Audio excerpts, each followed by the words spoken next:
You're listening to Weekdays on BYU-Idaho Radio. I'm Nathan Lenahan, and today I'm here with David Merrill, the Executive Director of the Rexburg Soup Kitchen.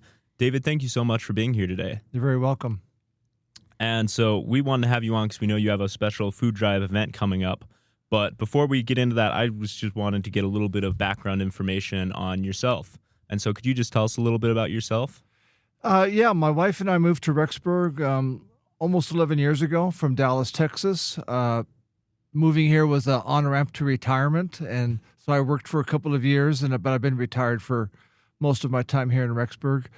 I ran a couple of nonprofit organizations after retirement, and also some church service mission assignments, and that has sort of paved the way to the work that we're doing now with the Rexburg Soup Kitchen.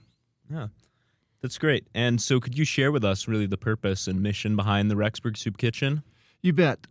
I found in my service mission assignments that Rexburg had some amazing food pantries, but there was nowhere to go to get a free, hot, ready-to-eat meal. And food insecurity is a real problem in our country, and right here in Madison County is no different.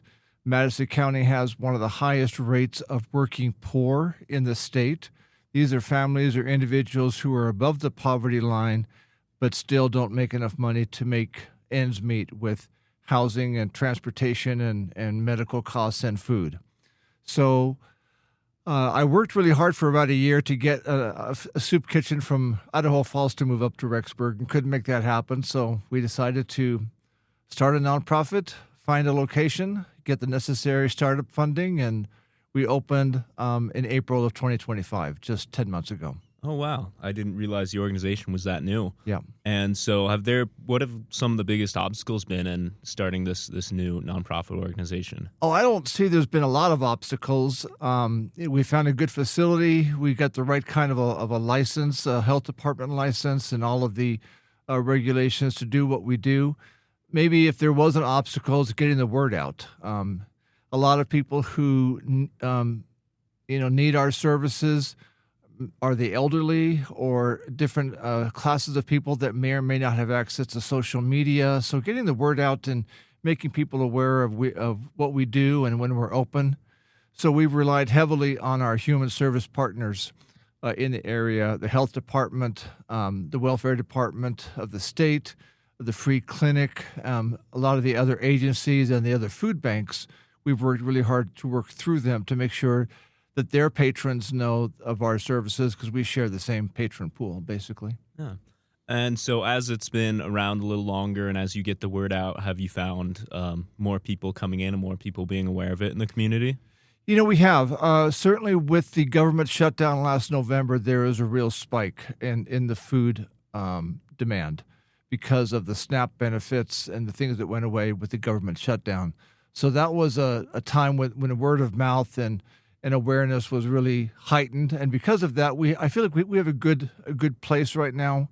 There's always people moving in and out of Rexburg, and so making sure that they're aware and having the right connection points so that they can be aware of the soup kitchen and our hours and our function that we provide. Yeah, and you mentioned service missions. Where did you serve those? Right here in Rexburg? Right here in eastern Idaho. Yep. Okay. So it was a welfare self-reliance mission, and I worked from Twin Falls to Pocatello, all the way up, Idaho Falls, Rexburg, all the way to the Montana border.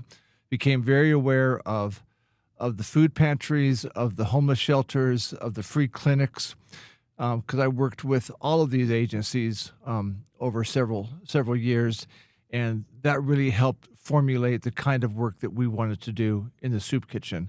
One of our important functions, besides offering a free hot meal, is we provide a partner connection.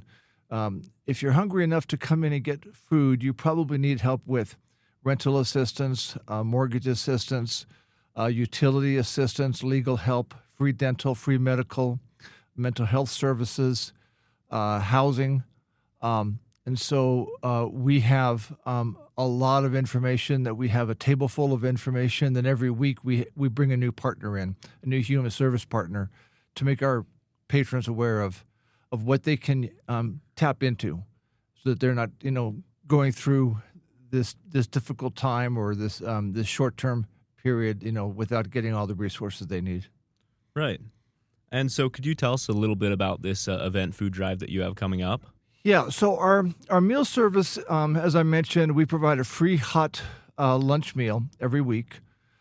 We don't ask questions. We don't ask for employment or income verification or your address or your nationality or anything. We just say you're welcome to come and eat. We also provide a couple of cold dinner meals for each patron. And with that dinner meal, we have a small pantry. So they can go through and self-select some things that they could use to sort of help them over the next week or so, tide them over. So we've got, ramen noodles, we've got macaroni and cheese, we've got, cans of soup and stew that they can self-select. So that pantry is what gets restocked by a food drive. And our Super Bowl food drive, we have some very specific items that you can see on our website that we're specifically asking for. But really, we're anything that is shelf stable, unopened, that does not need refrigeration or to be frozen is certainly accepted. And so, for more information, what can people do to learn more about the Rexburg Soup Kitchen? Yeah, great question. So our website, if you Google Rexburg Soup Kitchen, we're the only entity with that name. You can get to our website. The dates and the times and the list of food that we're in particularly in need of is listed on our website. But the pickup time or the drop-off time is Saturday, February 7th, the day before the big game, in the morning between 10 and noon. So the address and all the details of that drop-off are listed on our website. And do you fairly often do kind of larger events like this, I guess, to push the donations to get the word out? We try to get we don't want to oversaturate our market with constant food drives. Again, we're still in our freshman year, and so we thought we would do this Super Bowl one. We thought we'd do a big one in the holiday season. We also have a lot of groups on campus, societies, nursing groups, and various. We had the ROTC. They would help us do a food drive at the end of each semester, where they put a box of donations in each of the major apartment complexes. So the students that are checking out and going home, they have to do a clean check. They have to empty their fridge and their cupboards, and they could donate food there. So usually at the end of the semester, there's an on-campus society or organization that helps us do that. And then we, on our own, run a couple of other ones like the Super Bowl and like our holiday food drive. And how has the community support and help been in running this nonprofit? Unbelievable. Absolutely incredible. We have tapped into a pent-up demand of volunteerism. So many people want to come. If we could have 100 people in the kitchen each week, we could get that. We just so many people who want to be involved. We do have a lot of opportunities that we post. We use Just Serve as our volunteer management platform. Each week we have donations of rolls, fruit, and cookies. Over 1,000 pieces gets donated every single week. We have volunteers that come to help serve, to help in the kitchen, to help with sorting for the canned food drives. The volunteerism and the community support and the business support has been awesome. That's great. And since this organization still is kind of, you said in its youth, what do you hope for looking towards the future? I would hope that the hunger problem goes away and that we close down, ideally. But we want to have a sustained growth. We want to offer services. People have asked us, why don't you open more days a week? We're only open right now on Wednesday from noon to 1. And people ask us, why wouldn't you open up 3 days a week or 6 days a week or something? And we have found, because we're dealing with the working poor, that they're working multiple jobs and they don't have time to come in. They don't want to come in 3 and 4 and 5 times a week. And so if we can give them effectively 4 to 5 meals per person with one visit, then they're great with that. So we don't have a desire to expand to more days per week. We are looking at some options of having a satellite soup kitchen in St. Anthony and one in Rigby, where some of our food on a weekly basis could be dropped off and put into a location or a facility in those two locations that would help people in those areas. Right. And just last, is there anything that you would like to tell the community, share with them, want them to know? Again, back to our mission. Our mission statement comes from Luke chapter 1, and that is to fill the hungry with good things. And it's not to fill the hungry with food, but with good things. And so we hope that if people need some information, where can I go to get some information on low-cost housing? Where can I go to get some eyeglasses for my child? Where can I go to get some information about some free legal assistance? The Soup Kitchen's goal is to be that kind of information hub.